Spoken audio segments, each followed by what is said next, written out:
Hi అండి, అందరికీ నమస్తే. ఈరోజు పుల్లగా నోటికి ఎంతో కమ్మగా ఉండే చుక్కకూర కర్రీ చేసుకుందాం. దీనికోసం ఒక 2-3 పెద్ద కట్టల చుక్కకూరని కాడలతో సహా కట్ చేసి పక్కన పెట్టుకుందాము. సో చూడండి, చిన్న కాడలు అనేది చిన్న కట్ చేసుకుందాము. ఆకులు కొద్దిగా పెద్దగా ఉండాలి. సో వీటి కోసం ఏంటంటే ఒక పెద్ద ఉల్లిగడ్డ, కరివేపాకు, 2-3 పచ్చిమిర్చి, బాగా పండిన ఒక 2 పెద్ద టమాటాలు అండి. సో ముందుగా ఏంటంటే ఒక కడాయి పెట్టుకుందాము. కడాయి పెట్టుకొని దాంట్లో ఆయిల్ వేసుకొని, ఆయిల్ హీట్ అయిన తర్వాత మనం కట్ చేసి పెట్టుకున్న ఆనియన్స్, పచ్చిమిర్చి, కరివేపాకు వేసుకుందామండి. ఇవి కొంచెం ఫ్రై చేసుకుందాం. కొంచెం ఫ్రై అయిన తర్వాత మనము దీంట్లో పసుపు వేసుకుందామండి. ఒక సగం స్పూన్ అంత పసుపు వేసుకొని మనము ఒక స్పూన్ అంత అల్లం ఎల్లిగడ్డ పేస్ట్ వేసుకుందాము.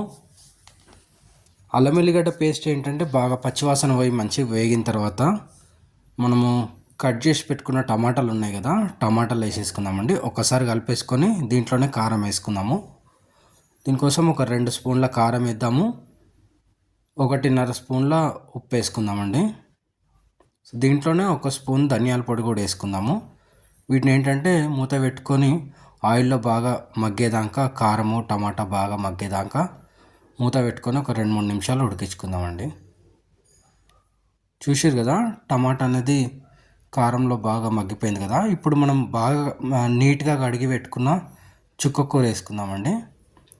సో 2-3 సార్లు వాటర్లో మంచిగా కడుక్కుందాం చుక్కకూర మట్టి లేకుండా. సో ఇప్పుడు ఈ చుక్కకూర వేసేసుకుందాము. మనం ఎక్కువ ఉంది కాబట్టి కలపడానికి కొద్దిగా కష్టమవుతుంది. మూత పెట్టుకున్నామంటే ఒక 2 నిమిషాలకి హీట్కి అనేది కూర దగ్గరికి అయిపోతుందండి.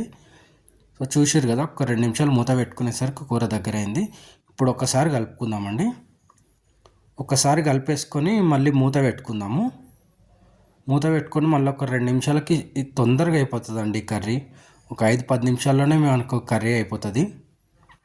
చూడండి, ఒక 5 నిమిషాలు మూత పెట్టి ఉడికించేసరికి మొత్తం దగ్గర అయిపోయింది.